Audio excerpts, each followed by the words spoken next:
Good morning, everybody. Okay, 5 Christians.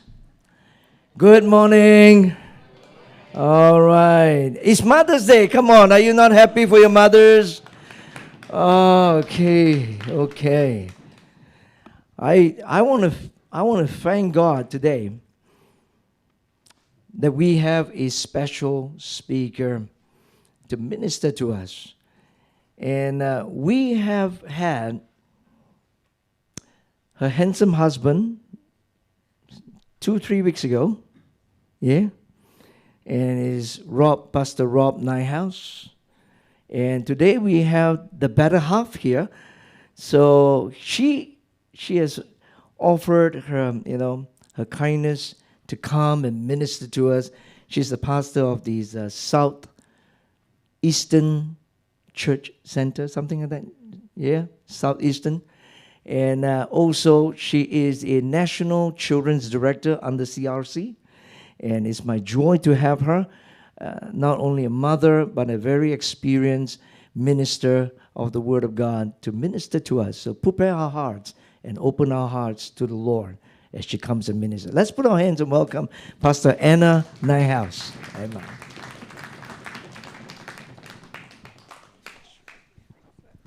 It's good to be here today. So Rob only visited a few weeks ago, and now I get the privilege of coming and joining you today. So today, actually I should tell you, Mum, 4 kids. Well, actually I feel like I've got 5 now because our eldest son is now married and they moved to Queensland. So I can say to Rob, better weather in Queensland, but we're glad to be here. So our youngest is 16, then 18, then 22, and then 24. So really good to be with you today. I work with Churches of Christ now and supporting generations ministries across Churches of Christ, as well as leadership development in the churches. But really good to be here. Now today I want to talk about divine design, positioned in family and community for purpose. And I really believe that that's God's design, that he has positioned us in family and he's positioned us in community for purpose. One of the problems of isolated households, and the Australian dream, I guess, has been, to have our own house and all of that. But one of the problems of that is that having one household, whether it be, and there's more households of single people now, whether it be single, whether it be a family, whether it be a single mum with kids, whether it be a 2-parent family, whether it now be the kids have moved out of home, it's led to an unforeseen reality, an increasing sense of loneliness and isolation across our community. If I were to ask you what was most likely to kill you, would it be drinking 6 alcoholic drinks per day? Would it be smoking up to 15 cigarettes per day? Physical inactivity, obesity, or social isolation? Which one do you think it would be? The answer? Social isolation. Lacking that social connection has had devastating effects on our community when we've seen the rise of loneliness, we've seen anxiety, depression rise across our nation. Just this week, and I don't know how many people follow AFL football here, but just this week there was a 29-year-old part of the Fremantle Footy Club, had finished up, and he took his own life on Friday. And the reason? Well, one of the reasons they say, he felt he couldn't cope with life after football. He couldn't cope with no longer being part of that community and connected. We see that problem over and over again. Sometimes it's easier to, like we tell ourselves, I have to do life on my own. I've got to figure things out. I don't want people to see any brokenness in me. It's easier to go to Google and search for answers than it is to actually have a conversation with someone about a problem that you're facing. But that's not God's design. If we have a look at Deuteronomy chapter 6, and in Deuteronomy chapter 6 and verses 4 to 9, it says, "Hear, O Israel, the Lord your God, the Lord is one. Love the Lord your God with all your heart, with all your soul, with all your strength. These commandments that I give you today are to be on your hearts. Impress them on your children.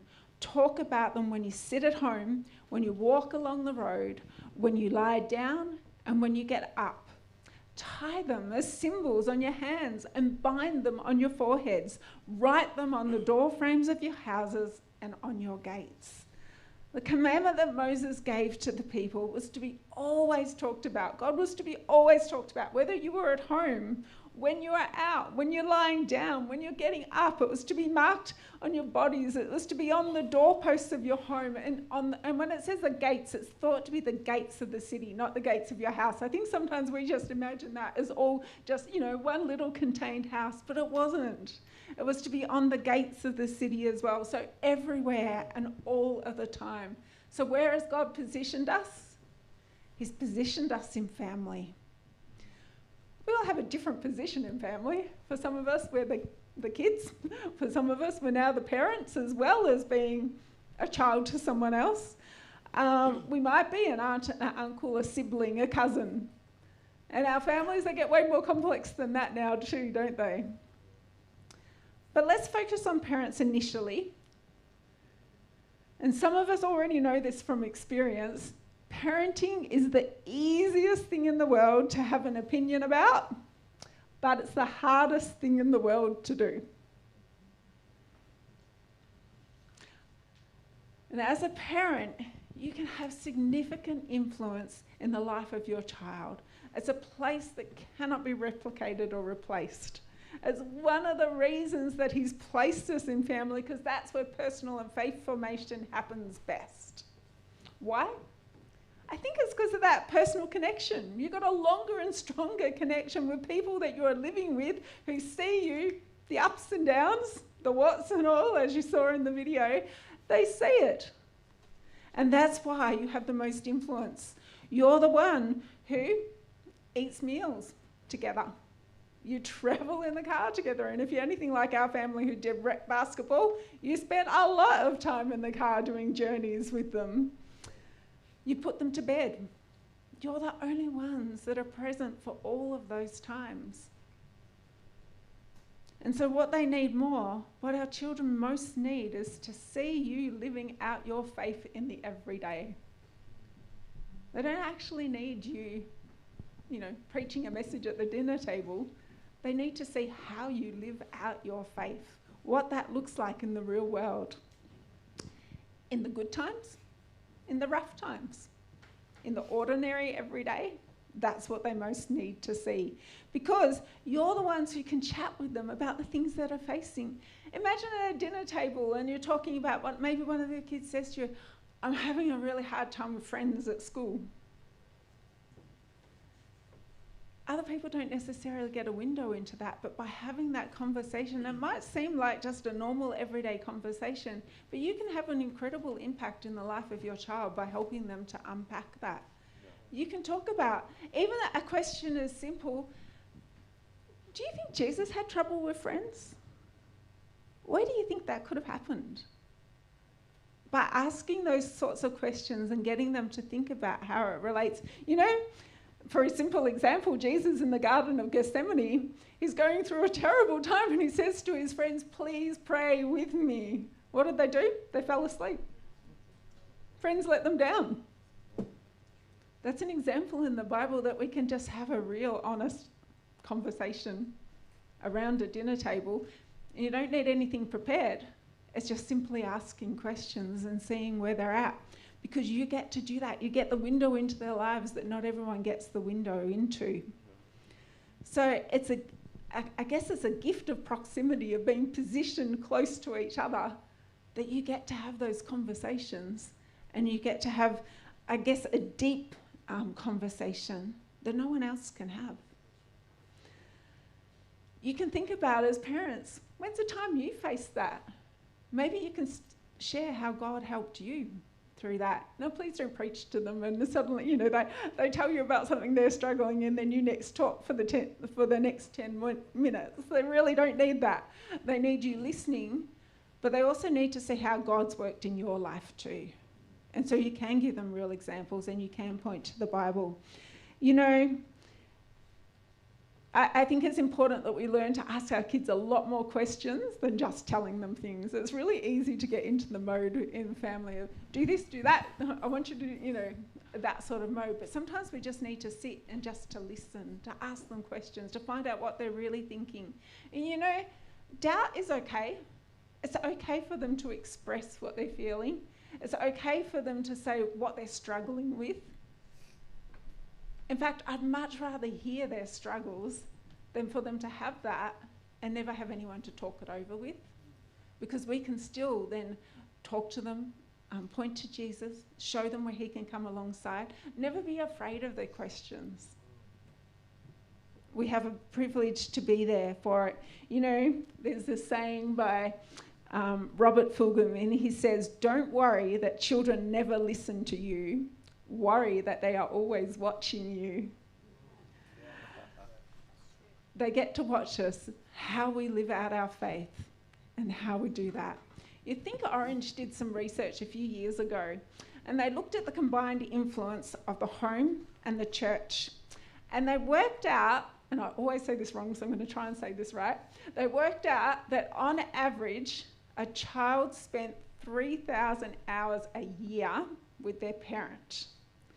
And with church, now their studies show only 40 hours per year with their church. Now, I would argue that if you're coming to church most weeks and you're here for at least an hour or two, there's probably going to be closer to 100 hours a year. And I always say week, and everyone says to me, 3,000 hours doesn't fit into a week. It's not.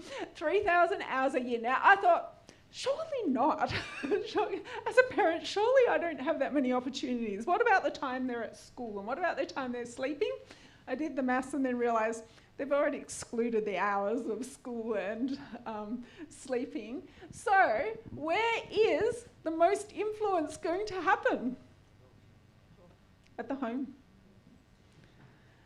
And I think it's sometimes what we want to do is we feel like, and we do this in so many areas of our life, like our car needs being fixed. Where do we take it? We take it to a mechanic to fix the car, because if you ask me to fix my car, it'll be in a lot worse shape than when I started. So, or our kids' school education. So where do we take them? We take them to a school so that they get educated. The problem is what we can do as a family is go, I'll take them to church, because then they'll get their spiritual input for the week, and they're the experts, they know what to do, and then the rest of the week we just do whatever we like.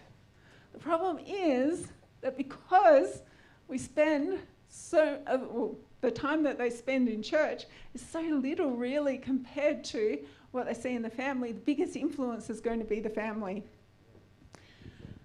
The downside of that is, I think, as churches, because what churches did, and look, I've been in kids ministry for many years, and so I love what the church adds to the life of children and to young people. The problem is sometimes as a church, we have communicated that we know best how to do discipleship of children. We know best how to do faith formation. I think sometimes parents felt like they almost lost confidence in their role in the spiritual formation of their children. They were almost like, okay, I'll bring them here, you do that, and then we'll get on with the rest of our life. But that's not God's design.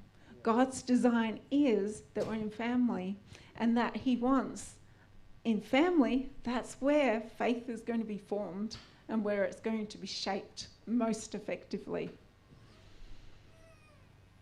But as parents, you can feel like, I've already got so many things to do, and you're just adding another thing to my list that I have to do. And yet, it really shouldn't be anything extra that we're doing. Really, it's just you living out your own personal faith. When they see you read the Bible, they go, it's important to you. when they see you, when something goes wrong, maybe you've lost a job or something, what's your response? Do you sit down and pray about it? They see that. They see that when something goes wrong, you turn to God.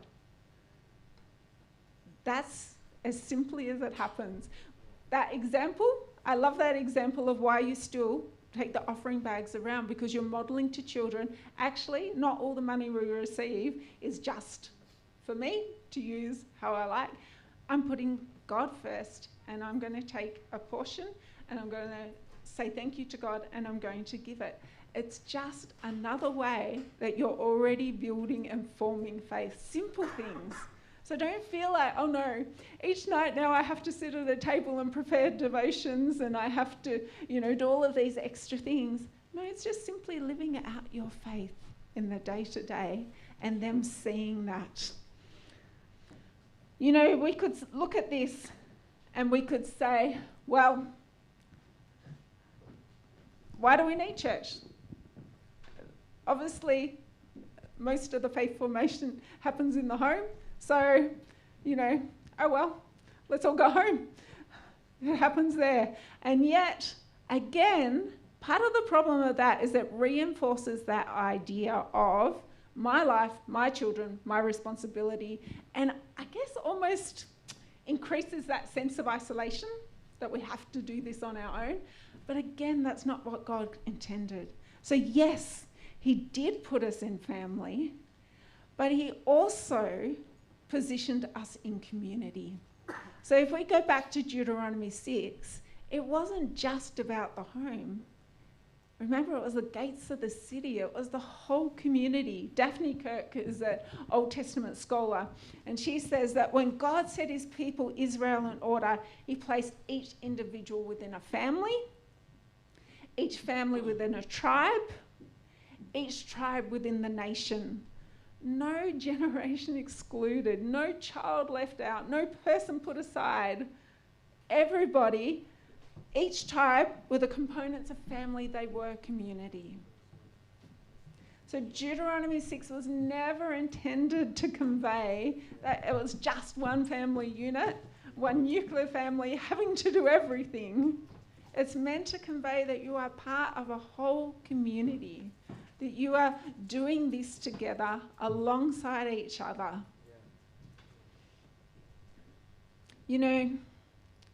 Whether that be with parents, with grandparents, with extended family, those not even related to you, all were to participate in the telling of God's faithfulness to the coming generations and bringing everybody along on a journey. In Psalm 78, 1-11, I love this psalm. It talks about, my people hear my teaching, listen to the words of my mouth. I will open my mouth with a parable. I will utter hidden things, things from of old, things we have heard and known, things our ancestors have told us. We will not hide them from their descendants. We will tell the next generation the praiseworthy deeds of the Lord, his power and the wonders he's done. He decreed statutes for Jacob and established the law in Israel, which he commanded our ancestors to teach to their children, so that the next generation would know them, even the children yet to be born, and they in turn would tell their children. Then they'd put their trust in God, and they would not forget his deeds, but would keep his commands. But then the men of Ephraim, they turned, or though they were armed with bows, they turned their back on the day of battle. They did not keep God's covenant. They refused to live by his law. They forgot what he had done and the wonders he had shown them. God had given the job of championing faith to everyone. But it's so easy to forget what God's done amid your current struggles or difficulties. We lose sight of things so quickly. You see it the whole way through the Old Testament. People are loving God following him.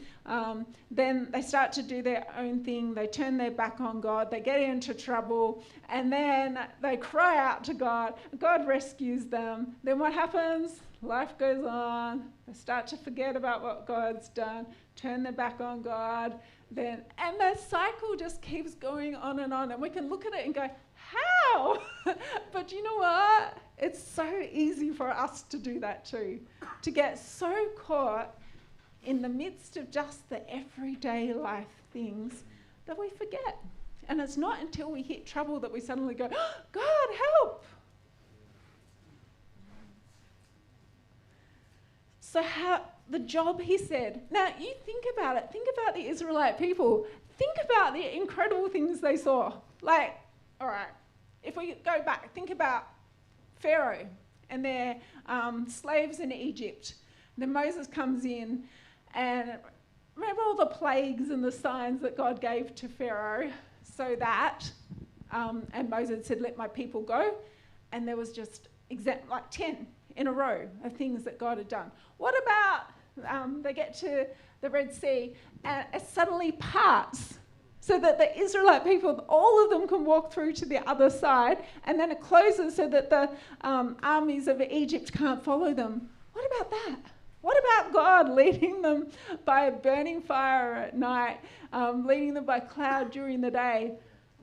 Imagine the things God has done. What about when armies had come against Israel and they felt overwhelmed, and then God confuses those armies and they end up fighting each other? Imagine the stories they've got to tell. And yet, what happened? They got into trouble. They forgot what God had done. They put down their weapons and they ran. See how easy it is to forget the good things God has done. They'd seen absolutely miraculous things, but they still forgot. How much more do we need to make sure that we are championing God and the things that he has done and the good things that he has done, and telling them to our children, to those who are coming to, to our young adults, to our youth, to our children, to those children that are coming. How much more do we need to make sure we were telling those stories and reminding them of who God is, what God has done, and reminding them of the faithfulness of God. We see echoed in Scripture that the whole community is so important. So if we look at Deuteronomy chapter 29, 10 to 12, it wasn't just the leaders that came together. It says the heads of your tribes, your elders, your officers, all the men of Israel, your little ones, your wives, the sojourners who are in your camp. He brought everyone together. If we look at Joshua 8, 34 to 35, again, they're reading out the whole words of the law, the blessings, the curse according to all that's written in the book of law. I can't even imagine this, but they had a whole assembly of Israel, the women, the little ones, the sojourners who lived among them. You see it again in 2 Chronicles 20:13. It says, again, all Judah stood before the Lord with their little ones, their wives and children. They brought everyone together. It wasn't just for, a few people. It was for everyone. Scripture assumed the idea that children, that young people, that adults, that the elders, that the leaders, that everyone was present and together often. That there was a pervasive sense, I guess, of that faith connection, of communities being gathered together, that they'd worship together, that they'd celebrate together, that they'd mourn together, that they'd grieve together, that everyone came together. What does this mean for us today? How can we live in community and support each other? How can we champion faith? Remind each other of the goodness of God, so that we don't forget him in times of trouble, like Psalm 78. Do we really need each other? Can we live individualized lives? Or do we need to be interdependent and connected? Andrew Lee's a federal Labor MP. He's also an atheist, but he's done some really interesting study. He talks about social capital, and that is the idea that networks themselves matter, that societies can do better when they are better interconnected, and that individuals are more likely to prosper when they have more ties to each other. He said, Australia needs churches. He said, actually, the decline of the church has actually been detrimental to our society. Why? He said, because in churches, you saw the gathering of lots of different ages of people, and also people in lots of different walks of life. So there was greater compassion and empathy for people because you saw a mix of people coming together. He said, not only that, people most likely to volunteer, and this isn't just people volunteering in their churches for a church roster. People who went to church were more likely to volunteer, say, for the kindergarten committee, or for, feeding programs, or hospital visitation kind of things. Like, they were more likely across the board. Christians were more likely to be involved in all of those areas. And so here is someone who actually doesn't believe in God, but he's saying, Australia, we need the church. And I think sometimes, that's an incredible endorsement of what God brings and what community brings, by someone who, that's not even real or personal necessarily, but he sees the benefit of that. And yet, as a church, sometimes I think we forget just how incredibly valuable this is, to see people of different ages, different backgrounds, different, I don't even like this word, but the classes of society, which hopefully Australia is not too defined in that. But in the church, you have everybody coming together. This is incredible. This is powerful. It's an unbelievable witness of what God can do. So let's not devalue what our churches bring and what this sense of community, this bringing together, you don't see it in many places, but you see it in the church. We get to be an extended family to each other. We may not be related by blood, but we're related because of God. We get to support each other through, anyone will tell you the transition points in life are really important. So, whether it's a child first going to school, whether it's then going into high school, whether it's now being an emerging adult, going into the workforce, starting work, all the new, buying a house for the first time, maybe then as you're getting older, or then having your own children is another huge transition point. From that, then maybe sicknesses, health declines, or maybe retiring or whatever. There's so many transition points in life. And at those points, you really need people who are supporting you and connected with you and helping you to do that journey. People who have done that ahead of you and can then say to you, hey, yeah, it's tough. Sometimes parenting is tough. We saw that in the video. But, the different life stages, there will be tough things about it. And sometimes you just need someone who has been through that before to come alongside you and to be able to say, it's tough, but you'll survive it. You get to the other side of it. I'll give you an example, actually. I guess I wasn't going to share this one, but when I was pregnant with our children, I had hyperemesis, so I was really sick. In fact, the first few, I was in hospital on a drip. It was tough. And really, my mum being there every day and just, she would pray, she would look after the other kids, she would just say, it's okay, And for me, as she kept reminding me, it can only last 40 weeks. There is a way through. And thankfully for me, by about 25 weeks, I was good. But, to have someone,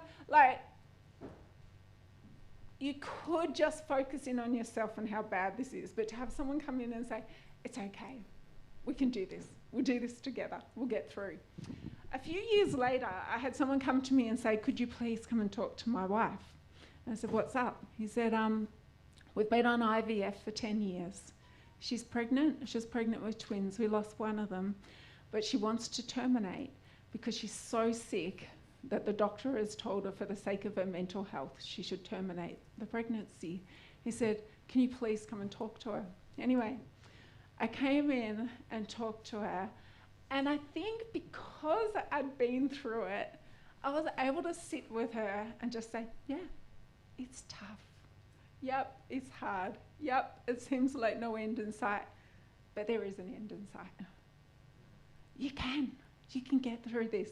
And she went on and she had a beautiful baby girl. But you know what? We need each other. That's what we can do for each other. We can encourage each other. We can come alongside. And you know, it's not just one way. It's not necessarily just the older inputting into the younger. You look at someone like Eli and Samuel in the Bible. Eli was raising Samuel in the temple. He was supporting him, nurturing him, caring for him, showing him everything about how the temple worked. Even taught him how to hear God's voice and to recognize that. But you know what? God gave Samuel a message for Eli and told Samuel what would happen, I guess, in the future. We can learn from each other. It's not just a top-down thing. It goes both ways. Here's an example that I love. There's a show that was on the ABC, and you can watch it on ABC iView, and it was called Old People's Home for Teenagers. And it was, I think they actually did one with 4-year-olds as well, with older people. But they wanted to see what would happen if they connected, and in this case, teenagers with older people, because they're probably two generations that felt pretty disconnected and can feel quite isolated. In fact, here are some of the quotes of some of the older people. They said, and when I say older, all right, I'm older now, but they weren't that old. Like, some of them were in their 70s, some were in their 80s, and some were in their 90s. So there was a range of people. But they said things like, I feel like I'm in God's waiting room just waiting to die. Or, I feel lonely all the time. I have family, but they are busy. I don't want to be a burden. The teens, they were just as lonely. Some were socially awkward. They were all trying to find their identity. Would the generation gap between them be too big? Some thought so. What they discovered was, when they put them together, they gave them experiences. So they did walk them through and step them through on how to connect and everything. But some of the things that happened were enough to make, honestly, it made me cry more than once or twice. Watching it, seeing I guess it was a time where they got to really see someone else who wasn't just like them, who was different to them. They got to see them. And both generations ended up feeling heard by someone else. The example here, Ken and Lewis. Lewis's dad had died when he was 12 years old. I think he was now 15. He wasn't doing so well at school anymore. He'd sort of pulled away from everything. He'd become, withdrawn. And one day they were having a conversation between Ken, who's now 93, and Lewis. And Lewis said something about, my dad passed away. And then Ken says to him, yeah, that's tough. He said, my mum died when she was in childbirth with me. And you suddenly see a light come on for both of them, and a bond is formed because Lewis felt like nobody gets me, nobody understands what it's like. I'm all on my own. You know what? There were probably plenty of other teenagers who've experienced loss and grief too, and whether their parent had died or whether they never had contact with their dad, there was probably plenty of people who were like that, but he didn't feel like that. He felt like he was the only one in that situation. He felt like he was so different to anyone else, no one could understand him. But when he heard from someone else, yeah, actually, something like that happened to me. And a bond was formed, and Lewis then goes over and he does the garden for Ken and everything, and they form this bond, and they have dinners with Lewis and his mum, with Ken. A bond is formed that went beyond the show. As a church, we can be that. If we stop, if we listen. And I think sometimes as churches we need to be, because see, strong networks of old and young, they don't happen by accident. You have to be really intentional about forming connection. So I remember years when we were running the church, I remember talking about this, and we had lunch afterwards, and I sort of said to them, hey, let's, connect, make sure we've got, I was saying to the old people, you can talk to some of the kids and, whatever. Anyway, I went out to lunch later and I looked around and went, I had all the older people were sitting at a table here talking. The parents are over here sitting talking to each other. The youth were at the pool table or whatever playing pool. The kids were out playing basketball and the thing, and I went, we actually haven't got any connection between generations. It's awesome, we're all in the one place, but there's actually not really any connection happening. And that's when I realised it doesn't happen by accident. It doesn't happen just because we want it to. You have to be prepared to be a little bit awkward, to not know the right influences, not be wearing the right clothes, all of those sorts of things, but to be able to have conversations with each other. And sometimes we have to structure that, like give ideas of, this is what you could do, ask someone this question, or, let's do this activity. As you can, the previous slide, they did a colour run thing together. Doing activities together where you actually intentionally mix ages, sometimes we have to help by that, because when we walk into a room, who do we naturally go towards? We go towards the people who are a bit more like us, a bit more comfortable. It's unusual, it's kind of breaking molds to go to different people or different age groups. So that's something that maybe we have to help each other to do in a church. Barna Research Group did a study. It's called Children's Ministry and New Reality.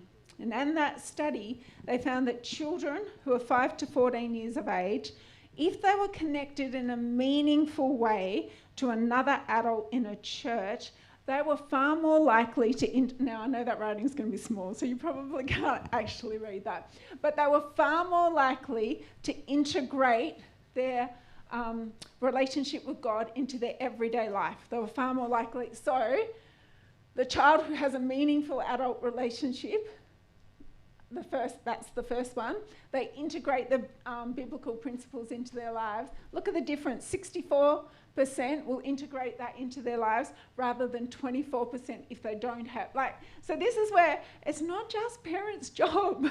This is where they need to be meaningfully connected to others, because look at what a difference. They study the Bible on their own. If they're meaningfully connected to other adults in their church, they're way more likely to study their Bible on their own, to understand it, to get the big picture, and then to memorize it. Isn't that incredible? That just by having a meaningful relationship, it makes that much more of a difference in young people integrating the Bible into their everyday life, and it becoming real, and not just something they do, but it becomes real to them. I don't know if we fully understand why, but it is evident that that's the case.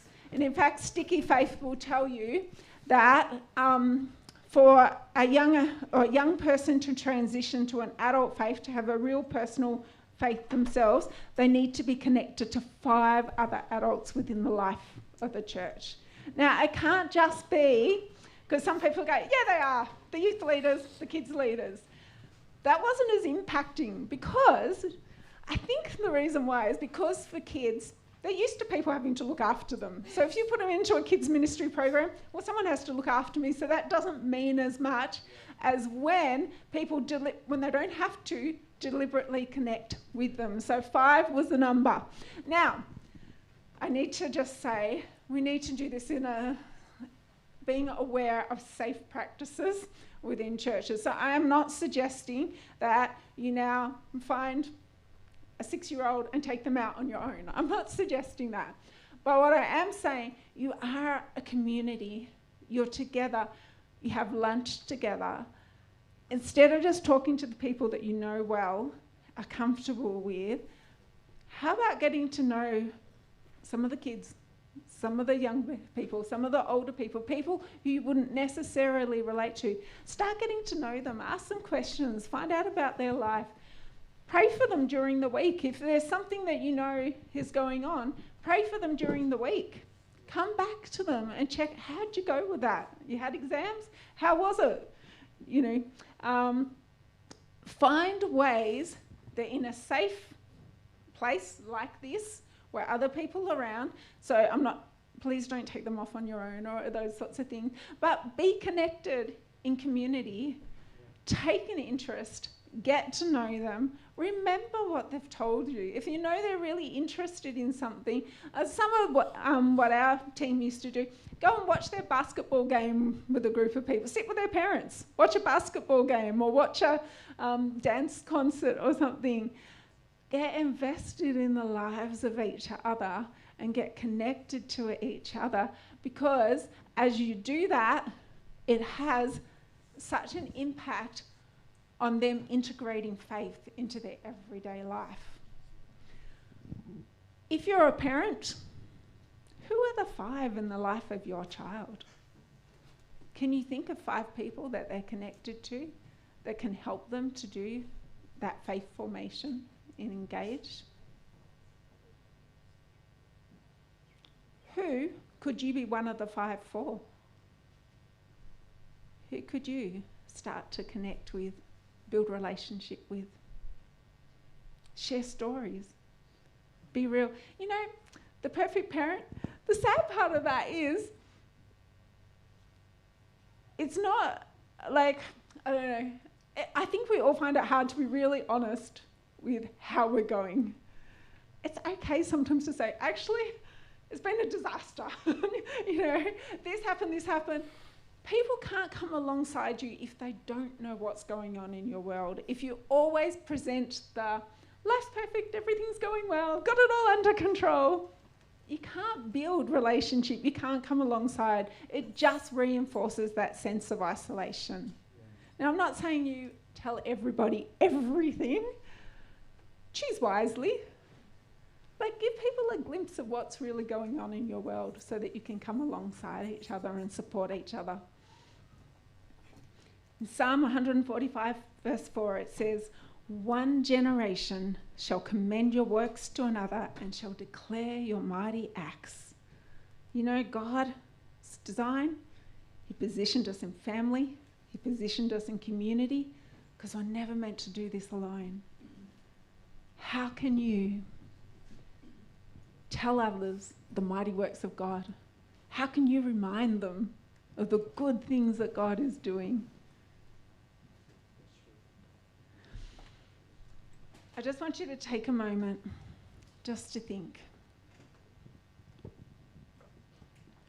Who am I coming alongside? Who am I declaring the good works of God to? Who am I reminding?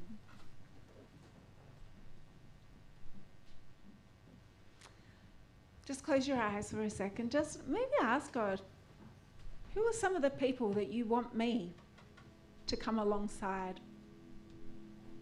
Who are some of the people that you want me to support?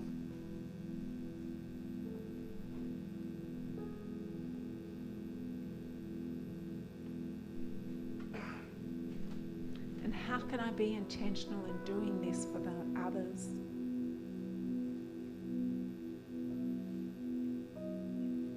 I just really sense that some people have felt let down by others in community, that they've tried to reach out, tried to let people know what was going on in their lives, and then felt like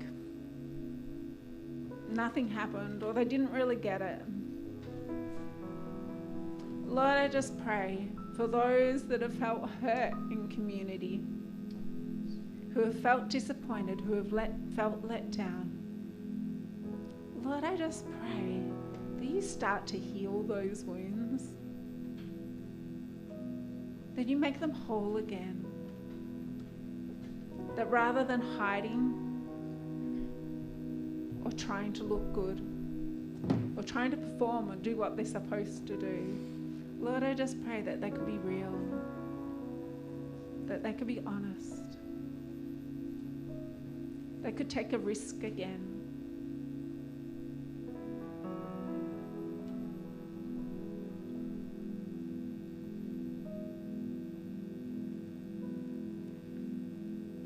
God, in families and in church, sometimes it gets messy. But God, you are good. You are faithful.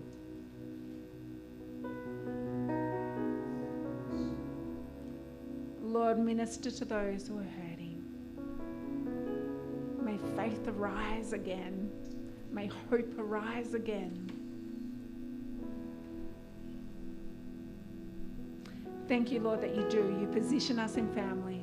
You position us in community. It's your design. It's never your intention for us to be alone. It's your intention for us to be connected. And not just reaching the people who are in this room, but those who are beyond this room as well. May we understand just how much of a light and how much of a good thing it is to have community, that it shines in dark places, that it brings reconciliation, that it brings peace. Can I get you just maybe get into groups of just maybe 5 or 6 people. Let's pray for each other. It's a way of connecting. It's a way of being community. So let's just get into groups, 5 or 6 people, and let's just pray for each other.